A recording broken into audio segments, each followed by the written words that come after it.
Bonjour, dans cette vidéo je vais vous montrer comment changer le numéro de port pour la connexion RDP sur un pôle de travail. Alors on peut vouloir changer de port sur une connexion à distance pour différentes raisons.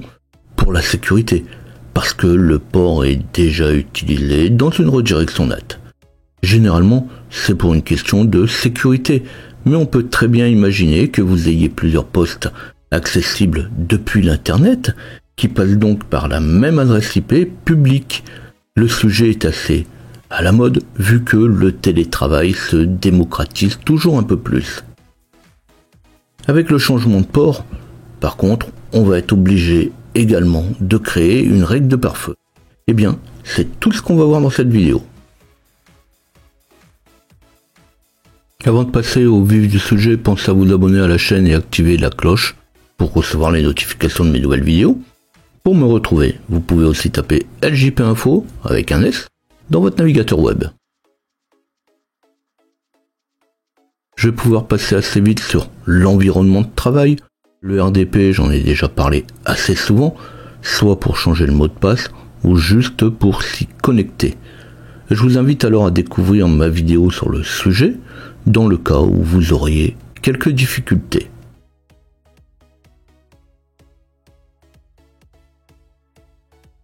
Ici, je vais utiliser une machine virtuelle pour me connecter à distance, ce qui va me permettre de voir le pôle de travail en direct et la connexion RDP qu'on fera dessus en même temps.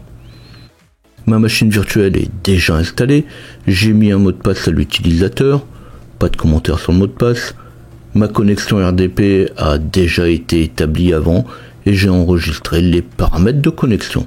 Ça va me permettre de gagner du temps dans ma démonstration, j'aurai pas besoin de taper le nom d'utilisateur et le password. Une connexion RDP est une connexion RDP, je vais donc pouvoir passer directement aux vérifications avant d'aller changer le port.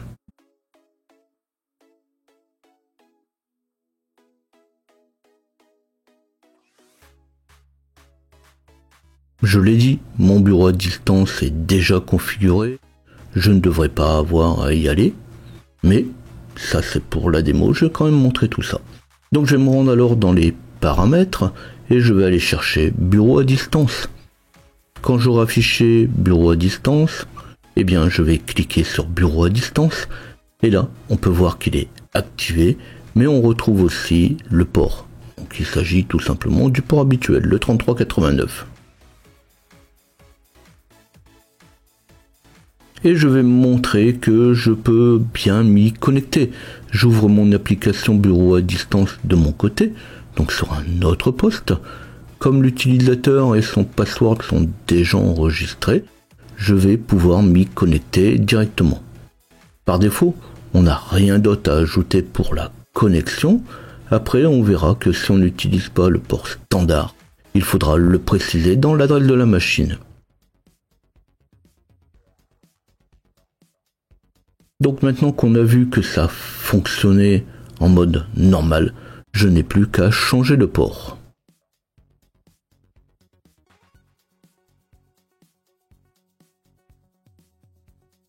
Le port, c'est dans la balle de registre que je vais devoir le changer. La balle de registre, je le dis à chaque fois, c'est un élément extrêmement critique. C'est dedans que tout le système est configuré. Vous la cassez et la machine ne fonctionne plus. Maintenant, elle est quand même un peu plus protégée qu'il y a quelques années. Les valeurs critiques sont vérifiées, mais ça coûte rien de le dire, il faut faire attention. Et je vais pouvoir ouvrir la balle de registre, la BDR, comme certains la nomment, avec le programme Regedit. Regedit, je vais aller le chercher dans Exécuter. Et quand il est démarré, on va aller chercher la bonne clé. Même si ça présente comme tel, ce ne sont pas des dossiers.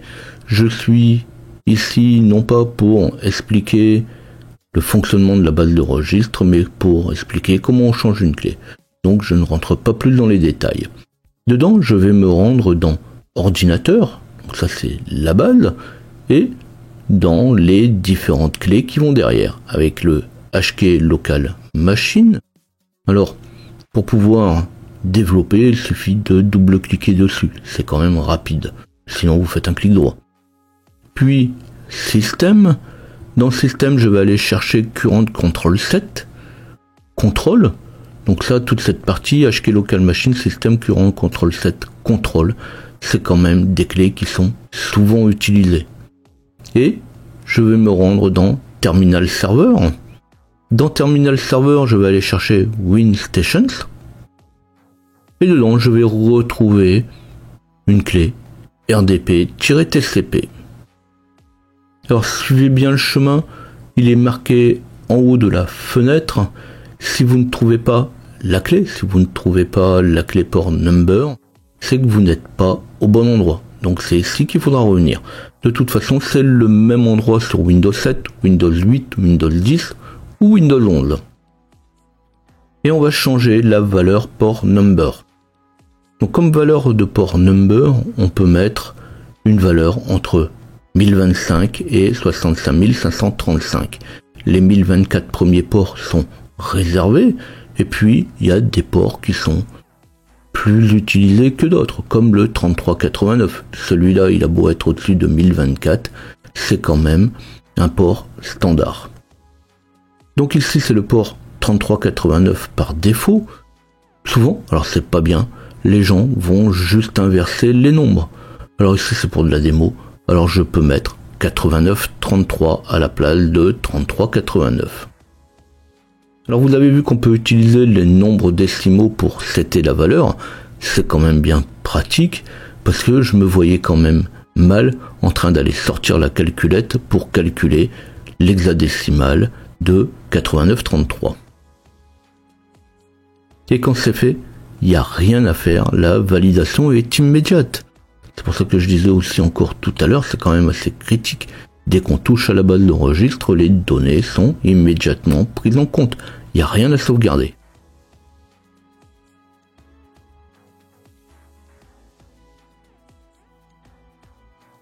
On peut aller vérifier dans les paramètres si le port a bien été pris en compte. Je pourrais essayer aussi de relancer ma connexion à distance sans changer ou en changeant de port. Mais ça serait inutile car le pare-feu n'est pas configuré. Chose étonnante, si on va dans le panneau de configuration, dans le pare-feu, si on entre dans la page autoriser une application, une fonctionnalité via le pare-feu Windows Defender, donc on parle d'une application qu'on autorise, on va voir que le bureau à distance y est déjà autorisé. Bon, en même temps, c'est l'occasion de voir les différentes applications autorisées en même temps. Et pourtant, même si on autorise le bureau à distance au travers du pare-feu, ça ne fonctionne pas pour autant. Alors probablement qu'il autorise le port 3389 tout simplement. Même si on reboot, ça sera exactement la même chose. Il faudra quand même configurer le pare-feu, mais si vous avez envie, vous pouvez tester.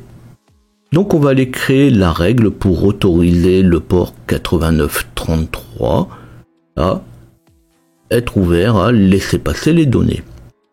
Alors on est déjà dans la bonne page, on va alors aller dans les paramètres avancés, sinon on pourrait très bien, au travers du menu Windows, le retrouver.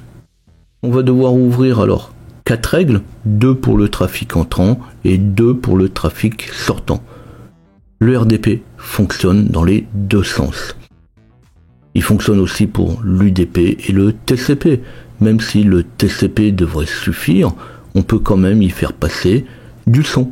Et là, le son utilise le protocole UDP.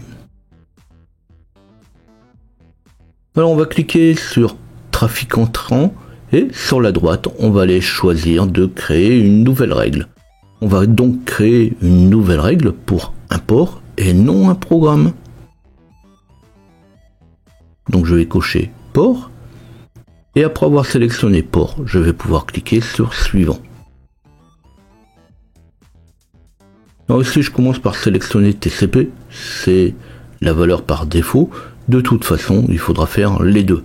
Puis on va mettre le numéro de port. Alors pour moi, c'est le 8933.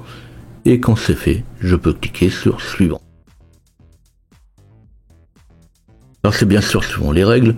Ici on autorise la connexion, tous les types de connexion et suivant. à quel niveau on l'applique. Tout à l'heure, je parlais d'une règle NAT depuis l'Internet, donc c'est public. Si c'est juste votre réseau sans domaine, eh bien, vous allez pouvoir sélectionner privé et ou le plus sécurisé, le domaine. Alors pour moi, je peux laisser les trois, mais à vous de voir, suivant vos besoins, on peut toujours modifier une règle de toute façon par la suite. Vous pouvez alors laisser passer juste privé et y revenir plus tard. Et je clique sur suivant. Et pour terminer, on nomme la requête. Alors ne la nommez pas 1, 2, 3, mais donnez-lui un nom plus explicite. Vous pourriez avoir à y revenir plus tard, et là, il faut la retrouver.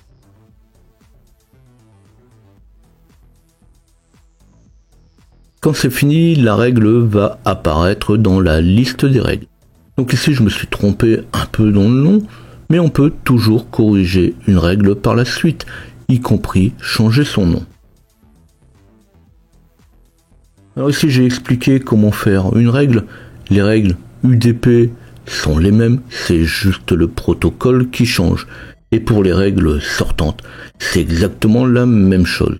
Juste qu'on va autoriser l'application à utiliser ce port pour envoyer les données et on change de nom à chaque fois.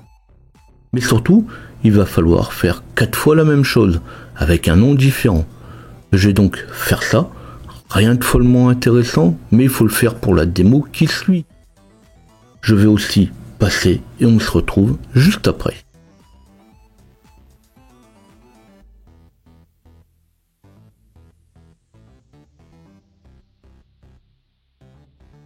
Alors c'est quand même magique. Après 2 secondes, c'est fait, mais j'ai quand même mis un peu plus de temps. J'ai mes 4 règles et je vais pouvoir tester ma connexion. Bien qu'en principe, le bureau à distance a bien pris en compte le nouveau port, qu'une règle de firewall soit directement appliquée, il sera parfois nécessaire de redémarrer le poste de travail pour que soient réellement prises en compte les différentes modifications. Alors je vais pas m'embêter à faire les essais avant, parfois ça fonctionne directement, d'autres fois non, alors je redémarre directement ma machine. Alors ici on est quand même dans un redémarrage normal, sans modification de l'application. Il n'y a pas trop de contraintes. Parfois sur certaines fonctionnalités, on peut avoir à attendre que les modifications soient prises en compte. Ici, ça va quand même encore assez vite. Donc on peut bien se permettre de redémarrer la machine.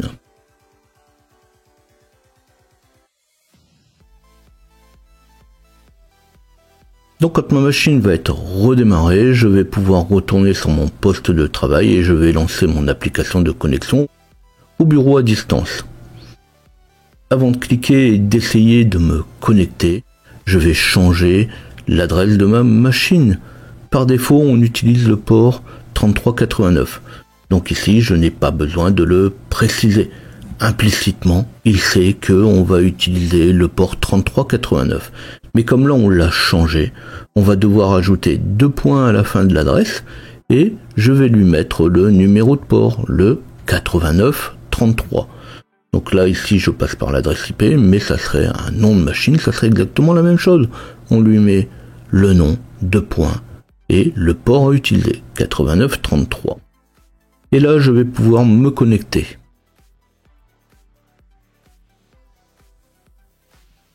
Alors bien sûr, ici, la manipulation n'a rien de compliqué. Comme d'habitude, on pourrait trouver la clé de registre en lançant une recherche et créer les règles de pare-feu. Eh bien, il suffit de suivre. Le seul point un peu sensible est la clé de registre où il faut quand même pas faire n'importe quoi.